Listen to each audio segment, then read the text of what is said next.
নমস্কার। ঠাকুর শ্রী শ্রী রামকৃষ্ণ পরমহংসদেব এবং মা শারদার চরণে আমার সশ্রদ্ধ প্রণাম জানিয়ে ভিডিওটা শুরু করছি। আপনারও কি কখনো মনে হয় যে বয়স তো একদিন হবে, সেই সময় অর্থাৎ বৃদ্ধ বয়সে সন্তান কাজে ব্যস্ত হয়ে যাবে, আপনি হয়তো ঠিকঠাক কাজ করতে পারবেন না, হয়তো পাশের মানুষটা অতটা কর্মক্ষম থাকবে না বা হয়তো থাকবেই না, তাহলে কি করবেন? তাহলে কি একা হয়ে যাবেন? এই চিন্তা আপনাকে ঘুরে ঘুরে খায়? তাহলে চলুন আজকে এমন 5টি উপায় বা 5টি অবলম্বনের কথা বলবো, যেগুলো যদি আপনি আপনার জীবনে মেনে চলেন তাহলে আপনার আর এই বৃদ্ধ বয়সে একা লাগবে না। ঠাকুর ও মায়ের উপদেশ বা শিক্ষা এবং গীতার শাশ্বত জ্ঞান থেকে আমরা এই বিষয়ে আলোচনা, যেটা শুনলে আপনার একা থাকার বা একা হয়ে যাওয়ার যে ভয়, সেটাই চলে যাবে। আমরা একটা ভুল করি, আমরা মনে করি যে বৃদ্ধ বয়সে একা থাকা মানেই আশেপাশে কোনো মানুষ না থাকা।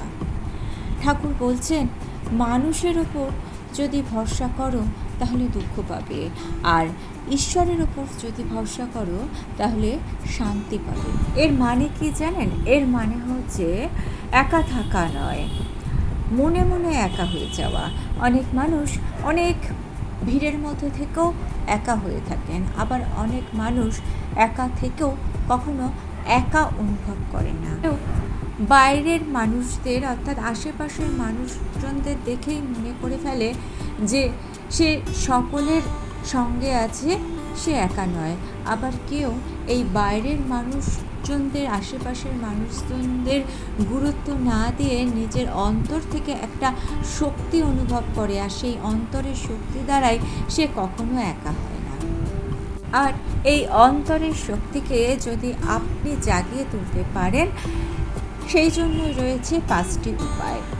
এই 5টি উপায়ের মধ্যে 3 নম্বর যে উপায়টি, সেই উপায়টি অত্যন্ত গুরুত্বপূর্ণ, এবং সেই উপায়টিকে আপনি যদি আপনার মধ্যে জাগিয়ে তুলতে পারেন তাহলে বৃদ্ধ বয়সে আপনি কখনো একা হবেন না। তবে এই 5টি উপায় জানবার আগে আমরা জানব ভয় কোথা থেকে জন্মায়।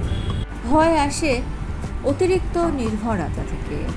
আমরা জানি ছেলে আছে সে দেখবে, মেয়ে আছে সে দেখবে, স্বামী বা স্ত্রী আছে সে আমাকে দেখবে। কিন্তু ঠাকুর বলছেন, মানুষের ওপর ভরসা করলে কষ্ট পেতে হয়, কিন্তু ঈশ্বরের ওপর ভরসা করলে মনে শান্তি আসে। কারণ মানুষ পরিবর্তনশীল। আজ সে সময় দিচ্ছে, কাল সে হয়তো আপনাকে সময় দিতে পারবে না। আজ আপনার কাছে আছে, কাল হয়তো সে নিজের কাজে অনেক দূরে চলে যাবে, কিংবা কাল হয়তো সে থাকবেই না। গীতাতেও শ্রীকৃষ্ণ বলেছেন, জগতে সবই অনিত্য, অর্থাৎ পরিবেশ বদলাবে, পরিস্থিতি বদলাবে, শরীর বদলাবে, মানুষ বদলাবে। এই সত্যটা যদি আপনি মেনে না নিতে পারেন তাহলে কিন্তু আপনি মনে দুঃখ অনুভব করবেন, আপনি শান্তি পাবেন। তাহলে আমরা কি কারুকে ভালোবাসবো না, সংসার করবো না? এই প্রশ্নের উত্তরও ঠাকুর ও মা খুব সুন্দরভাবে এবং সহজভাবে দিয়েছেন। আসুন সেই উত্তরটা জেনে নে। তবে তার আগে জানবো বৃদ্ধ বয়সে একাকিত্ব কেন আসে। অনেক সময় আমরা ভাবি যে পাশে মানুষ নেই, কিন্তু আসল সত্যটা অন্য। অনেক সময় ভরা বাড়িতে, অর্থাৎ মানুষজনের ভরা বাড়িতেও মানুষ একা অনুভব করে। কেন এমন হয় জানেন? আসলে বৃদ্ধ বয়সে মানুষের জীবনে কিছু পরিবর্তন আসে, যেমন পরিচয়ের পরিবর্তন, কাজের পরিবর্তন, মানুষের মনোযোগ কমে যাওয়া, নিজের নিয়ন্ত্রণ কমে যাওয়া, শরীরের দুর্বলতা। আর এই পরিবর্তনগুলি মানুষের মনে ধীরে ধীরে একটা শূন্যতা তৈরি করে। তাই ঠাকুর বলতেন, মানুষ পরিবর্তনশীল। আজ যা আছে কাল তা নাও থাকতে পারে। তাই মনকে এমন জায়গায় স্থির করতে হবে যেটার কোনো পরিবর্তন হয় না, আর সেই জায়গাটাই হচ্ছে ঈশ্বরের জায়গা। তবে এখানেও একটা প্রশ্ন লুকিয়ে আছে, ঈশ্বর যদি আমাদের সাথে সবসময়তেই থাকেন তাহলেও মানুষ একা অনুভব করে কেন? এই প্রশ্নের উত্তর লুকিয়ে আছে প্রথম শিক্ষার মধ্যে। চলুন প্রথম শিক্ষা জেনে নিই। ঈশ্বরকে নিজের মানুষ বানাতে হবে। আমরা একটা ভুল করি, আমরা মনে করি মানুষই সব, মানুষ যদি সঙ্গে থাকে তাহলে আমরা কখনো একা হব না। কিন্তু ঈশ্বর যদি আপনার সঙ্গে থাকে, ঈশ্বর সবসময় আপনার সাথেই থাকবেন, কারণ মানুষ পরিবর্তনশীল, ঈশ্বর কিন্তু কখনো পরিবর্তনশীল নয়। গীতায় বলা হয়েছে ঈশ্বর প্রত্যেকটা মানুষের মধ্যে অবস্থান করে, তাই আপনি কিন্তু কখনো একা নন, আপনার মধ্যে ঈশ্বর আছেন। তাহলে বাস্তবে আমাদের এই উপদেশটা মানতে হলে যেটা করতে হবে সেটা হচ্ছে প্রতিদিন একটু করে জপ করুন, ঈশ্বরের সঙ্গে একটু সময় কাটান, ঈশ্বরকে আপনি আপনার নিজের মনের কথা বলুন। যেমন ধরুন আপনার মনটা হয়তো একদিন খুব খারাপ, তখন আশপাশে মানুষজনদের সেই কথা না বলে আপনি আপনার ঈশ্বরের সামনে বলুন যে ঠাকুর, জানো আজকে আমার মনটা ভীষণ খারাপ, তুমি আমার সাথে থেকো, তুমি আমার সাথে থাকলে আমি জানি আমার মন ধীরে ধীরে ভালো হয়ে যাবে। মা সারদা বলেছিলেন, তোমার আর কেউ থাকুক না থাকুক, জানবে একজন মা আছেন। আপনি যদি এই কথাটি নিজের অন্তর থেকে বিশ্বাস করতে পারেন তাহলে আপনি কখনো আর নিজেকে একা অনুভব করবেন না। কিন্তু ঈশ্বরকে সবসময় রাখলেই ঈশ্বর নিজের হয়ে যায় না। যদি আপনি দ্বিতীয় ভুলটা করেন, তাহলে আমরা এখন আলোচনা করব দ্বিতীয় শিক্ষাটা। দ্বিতীয় শিক্ষা হচ্ছে সবার সঙ্গে সম্পর্ক রাখুন কিন্তু আসক্তি কমান। ঠাকুর শ্রী শ্রী রামকৃষ্ণ পরমহংসদেব সংসারে থেকেও কিভাবে আসক্তি কমানো যায় তার একটি বড় শিক্ষা দিয়েছিলেন। তিনি বলতেন, সংসারে থাকো কিন্তু মনটি রাখো ঈশ্বরের কাছে। এই কথাটা মধ্যে একটি গভীর সত্য লুকিয়ে আছে। এর মানে হলো সংসার ছেড়ে যেতে হবে না, ভালোবাসাকে ছেড়ে দিতে হবে না, নিজের মানুষদের থেকে দূরে যেতে হবে না। আপনি ভালোবাসবেন কিন্তু কারুকে আঁকড়ে ধরবেন না, কারণ ভালোবাসার সঙ্গে যখন আসক্তি যোগ হয় তখনই কিন্তু দুঃখ শুরু হয়। কারণ কি বলুন তো? কারণ হচ্ছে যখনই ভালোবাসার সঙ্গে আসক্তি যোগ হলো তখন আমাদের মধ্যে একটা প্রত্যাশা শুরু হয়, আর এই প্রত্যাশা থেকেই আসে মনের কষ্ট। অর্থাৎ আপনি যখন আপনার কোনো ভালোবাসার মানুষ বা আপনার সন্তানকে আঁকড়ে ধরছেন তখন আপনার মধ্যে প্রত্যাশা তৈরি হচ্ছে যে সে আপনাকে দেখবে, সে যদি দূরেও থাকে তাহলে সে সবসময় আপনাকে ফোন করবে, আপনার খোঁজ নেবে। কিন্তু অবস্থার পরিবর্তন তো ঘটে, তারাও হয়তো নিজেদের কাজে ব্যস্ত হয়ে পড়ছে, সবসময় সময় দেওয়া তাদের পক্ষে সম্ভব হয় না, তাদের একটা নিজস্ব জীবন তৈরি হয়, তাদের একটা সংসার তৈরি হয়, যার ফলে তারা আপনার প্রত্যাশা পূর্ণ করতে পারে না। আর যখনই এই প্রত্যাশা পূর্ণ না হয় তখনই শুরু হয় একাকিত্ব। এবার আসি গীতার কথায়। গীতায় বলা হয়েছে মানুষ যখন বিষয়ের প্রতি আসক্তি হয় তখন সেই আসক্তি থেকেই শুরু হয় দুঃখের। অর্থাৎ ভালোবাসা কিন্তু দুঃখের কারণ নয়, অতিরিক্ত আসক্তি কিন্তু দুঃখের কারণ। সত্যিকারের ভালোবাসা, আসল ভালোবাসা কিন্তু মুক্তি দেয়, আর আসক্তি কিন্তু বেঁধে রাখে। সেই কারণেই মা সারদা বলেছিলেন, কারোর কাছে কিছু প্রত্যাশা করো না। এই কথাটা শুনলে একটু কঠিন মনে হয়, কিন্তু এর অর্থ যদি আপনি ভালো মতো বুঝতে পারেন তাহলে আপনার মন হালকা হয়ে যাবে। এর মানে কিন্তু এই নয় যে আপনি ভালোবাসবেন না, এর মানে হচ্ছে আপনি ভালোবাসবেন কিন্তু তার বিনিময়ে কোনো কিছু প্রত্যাশা করবেন না। কারণ যত দাবি কম তত প্রত্যাশা কম, যত প্রত্যাশা কম তত মন শান্ত। ধরুন আপনার ছেলে বা আপনার খুব প্রিয় মানুষ আজকে ফোন করলো, আপনার মনটা খুব ভালো লাগলো, আপনি কিন্তু আশা করবেন না সে প্রত্যেক দিন আপনাকে ফোন করবে। যদি এই আশাটা আপনি করেন তাহলে যেদিন সে ফোনটা করবে না সেদিন আপনার মনটা কিন্তু খুব খারাপ লাগবে।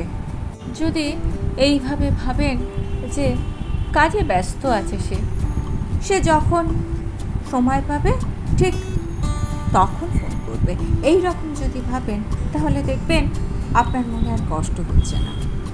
একটা গভীর সত্য, মানে জীবনের একটা গভীর সত্য কি জানেন তো, সেটা হচ্ছে ভালোবাসা রাখুন কিন্তু নিজের আনন্দটা অন্যের ওপর নির্ভর করাবেন না। যদি আপনার নিজের আনন্দ অন্যের চরিত্রের ওপর নির্ভর করে, অন্যের ব্যবহারের ওপর নির্ভর করে, তাহলে আপনি কখনো ভালো থাকতে পারবেন না। কিন্তু আপনার নিজের আনন্দ যদি আপনি ঈশ্বরের সঙ্গে যোগ করে নেন তাহলে বাইরের পরিবর্তনশীল মানুষদের ব্যবহারে আপনি কখনো খুব একটা দুঃখ পাবেন না। সেই জন্যই ঠাকুর বলতেন, মনকে ঈশ্বরের সঙ্গে যুক্ত করো, সংসার থাকবে কিন্তু মন কখনো ভেঙে পড়বে না। বাস্তবে এটা কিভাবে আমরা প্রয়োগ করতে পারি? আপনার ভালোবাসার মানুষ, সন্তান হোক আর যেই হোক, তাদেরকে আপনি ভালোবাসুন, তাদেরকে আপনি আশীর্বাদ করুন, তাদের আনন্দে খুশি হন, ব্যাস ওই পর্যন্তই, এর পরে আর এগিয়ে যাবেন না। দ্বিতীয়ত, নিজের জন্য একটা স্পিরিচুয়াল সময় রাখুন, যেমন ধরুন জপ করুন, গীতা পাঠ করুন, ঠাকুরের গান শুনুন, আপনার যেভাবে ইচ্ছা সেভাবে আপনি ঈশ্বরকে স্মরণ করুন। এছাড়াও নিজের ভালো লাগার কাজগুলো করুন, যে কাজগুলো আগে হয়তো আপনি সংসারের চাপে করে উঠতে পারতেন না, যেমন ধরুন গান শোনা, বই পড়া, বাগান করা, মানুষের সেবা করা, মানুষকে সাহায্য করা, পশু পাখিদের ভালোবাসা, এরকম ধরনের কাজগুলো করলে দেখবেন আপনি আর মানুষের উপর বেশি ভরসা করছেন না। মানুষ যদি আপনাকে দুঃখ দেয় সেই দুঃখ আপনাকে অতটা বেশি মনে আঘাত করতে পারবে না, যার ফলে আপনি কিন্তু একা হবেন না। নিজের মনের ভাবনাগুলোকে একটু চেঞ্জ করতে হবে। যেমন ধরুন কখনো এইরকমভাবে ভাববেন না যে আমার সন্তানরা আমার জন্য কী করছে, বরং আপনি ভাবুন আমি আমার সন্তানদের আশীর্বাদ করছি, তারা ঠিক জীবনের পথে এগিয়ে যাবে, ভালো থাকবে, সুস্থ থাকবে। কারণ আপনি যদি ভাবেন যে আমার সন্তানরা আমার জন্য কী করছে, সেখান থেকে একটা দাবি তৈরি হবে, আর এই দাবি কোনো দিন আপনার পূরণ হবে না। আর যখনই এই দাবি পূরণ হবে না তখনই কিন্তু আপনি একা অনুভব করবেন, আপনি অশান্তিতে থাকবেন। সুতরাং দাবিগুলো ত্যাগ করুন। এখানে আবার একটা গভীর প্রশ্ন আছে, যদি আমরা প্রত্যাশা কমিয়ে দিই বা দাবি কমিয়ে দিই তাহলে কি জীবন ফাঁকা হয়ে যাবে? একদমই নয়, কারণ দাবি চাপ সৃষ্টি করে আর আশীর্বাদ জীবনের শান্তি এনে দেয়। তবে এখানে একটা বড় প্রশ্ন আসে, প্রত্যাশা কমিয়ে দিলে কি জীবন ফাঁকা হয়ে যায়? না, প্রত্যাশা কমিয়ে দিলে জীবন ফাঁকা হয়ে যায় না, কারণ প্রত্যাশা কমিয়ে দিলে জীবনে একটা উদ্দেশ্য তৈরি হয়, আর জীবনে যখন কোনো উদ্দেশ্য থাকে তখন কিন্তু জীবন আর একা হয়ে যায় না। সেই সময় জীবনে একাকিত্ব আর আপনাকে গ্রাস করতে পারবে না। জীবনে যখনই কোনো উদ্দেশ্য থাকবে তখনই সেই উদ্দেশ্যকে পূরণ করার জন্য আপনি নানান রকম কাজে ব্যস্ত হয়ে যাবেন। গীতাতেও শ্রীকৃষ্ণ বলছেন মানুষের কর্তব্য হচ্ছে কর্ম করা, অর্থাৎ বয়স বাড়লেও কাজ বন্ধ করা কখনোই উচিত নয়। কাজ মানে শুধু চাকরি নয়, কাজ মানে জপ, ধ্যান, পুজো, সংসারের কাজ, ঘরের কাজ, যা আপনার ভালো লাগে, আপনার শখের কাজ, সেগুলো কিন্তু কাজের মধ্যে থাকা। শ্রী মা সারদা দেবী যখন অনেক বৃদ্ধ হয়ে গিয়েছিলেন তখনও কিন্তু তিনি কাজ ছাড়েননি। তার অনেক সহযোগী থাকলেও তিনি নিজের কাজ নিজেই করতেন, কারণ তিনি সবসময় বলতেন কাজ করলে মন ভালো থাকে। এখানেও আবার একটা প্রশ্ন আসে, মনের মধ্যে যদি বিষ থাকে তাহলে কিন্তু আপনার উদ্দেশ্য জীবনে যাই থাকুক না কেন আপনি একা হয়ে যাবেন। আর এটাই হচ্ছে চতুর্থ শিক্ষা, মনকে পরিষ্কার রাখুন। তাই তো মা সারদা দেবী বলছেন, যদি শান্তি চাও কারোর দোষ দেখো না। এ কথাটা কিন্তু অনেক গভীর। যখন আমরা অন্যের দোষ দেখি তখন আমাদের নিজের মনে সবার আগে ভারী হয়ে যায় অভিযোগ, অভিমান, তুলনা। এগুলো কিন্তু মানুষের মনকে ভারী করে তোলে। শুধু ভারী নয়, মনকে অশান্ত করে তোলে। আর যার মন অশান্ত তার জীবনে কোনোদিন শান্তি থাকতে পারে না। যার মন সহজ সরল সে কিন্তু জীবনে শান্তিতে থাকে। এবার আসছি পঞ্চম শিক্ষায়। এই শিক্ষায় যদি আপনি নিজেকে শিক্ষিত করতে পারেন তাহলে কিন্তু জীবনে কখনো আপনি একা হবেন না। আর এই পঞ্চম শিক্ষা হচ্ছে নিজেকে নিজের বন্ধু করে নেওয়া। কথাটা একটু গভীরভাবে বোঝার চেষ্টা করুন। যে মানুষ একটুখানি একা থাকলেই অস্থির হয়ে পড়ে, তার মানে সে নিজের মন থেকে নিজেকে সরিয়ে নিচ্ছে। এই কারণেই গীতায় শ্রীকৃষ্ণ বলছেন, মানুষ নিজেই নিজের বন্ধু, আবার নিজেই নিজের শত্রু। অর্থাৎ আপনার মনকে আপনি নিয়ন্ত্রণে রাখুন। মন যদি আপনাকে নিয়ন্ত্রণ করে সেক্ষেত্রে সেটাই কিন্তু হবে আপনার কষ্টের কারণ। আমরা সবাই একটা ভুল করি, আমরা সবার সঙ্গে একসঙ্গে থাকি, আমরা মোবাইলের সঙ্গে থাকি, আমরা নানান রকম সামাজিক কাজকর্মের মধ্যে থাকি। তাই যখন হঠাৎ করে নীরব হয়ে যায়, চারপাশটা শান্ত হয়ে যায়, তখন আমরা মনে করি আমরা একা হয়ে গেছি। কিন্তু আধ্যাত্মিকভাবে বলা হয় যে নীরবতা কিন্তু কোনো শাস্তি নয়। নীরবতা মানে একাকিত্ব নয়, নীরবতা মানে নিজেকে চেনা। একটা কথা মনে রাখবেন, একাকিত্ব আর একা থাকা দুটো কিন্তু এক নয়। একাকিত্ব যদি আপনি অনুভব করেন সেক্ষেত্রে সেটা আপনার কষ্টের কারণ হতে পারে, কিন্তু যদি আপনি একা থাকা অভ্যাস করে নেন তাহলে কিন্তু সেটা আপনি আপনার নিজের সঙ্গে বন্ধুত্ব করে নিয়েছেন। তাই আপনি একা থাকাকে আর কোনো অভিশাপ মনে করছেন না। একা থাকা যদি আপনি অভ্যাস করে ফেলেন সেটাই হবে আপনার ভেতরের শক্তি। আর এই ভেতরের শক্তি যদি আপনার স্ট্রং হয় সেক্ষেত্রে কোনো কিছুই আপনাকে আর ভেঙে ফেলতে পারবে না। একা থাকার জন্য আপনি আর ভয় পাবেন না, নিজেকে কখনো আপনার একা মনেই হবে না। ঠাকুর রামকৃষ্ণদেব অনেকটা সময় কিন্তু একা কাটাতেন, কিন্তু তিনি কখনো একা হয়ে যাননি, কারণ তিনি তার জপ, ধ্যান, ভক্তি এগুলোর সঙ্গে বন্ধুত্ব করে ফেলেছিলেন। প্রতিদিন একটা অভ্যাস করুন, ঘুমোতে যাওয়ার আগে ঈশ্বরকে বলুন, ঈশ্বর তোমাকে অনেক ধন্যবাদ, তুমি সারাটা দিন আমাকে ভালো রেখেছো। আপনি কিছুটা সময় মনে করুন যে সারাটা দিন আপনি ভালো ভালো কী কাজগুলো করেছেন, যে কাজগুলো আপনি করতে পারেননি, যেগুলো আপনার ব্যর্থতা, সেগুলোকে ছেড়ে দিন। যে কাজগুলো আপনি করেছেন শুধু সেগুলোকে মনে রাখুন আর ঈশ্বরকে ধন্যবাদ দিন। এই উপদেশগুলো যদি আপনি আপনার জীবনে মেনে চলেন তাহলে আপনি নিজের সঙ্গে নিজে থাকতে পারবেন, নিজের মধ্যে একটা শক্তি তৈরি হবে, জীবনে কখনো একা হবেন না। আর ভিডিওটা ভালো লেগে থাকলে চ্যানেলটিকে সাবস্ক্রাইব করে নিয়ে পাশে থাকা বেল আইকনটা প্রেস করে দিয়ে অল অপশনটা ক্লিক করে দেবেন, তাহলে যখনই নতুন কোনো ভিডিও আপলোড করব তার নোটিফিকেশন আপনাদের কাছে পৌঁছে যাবে।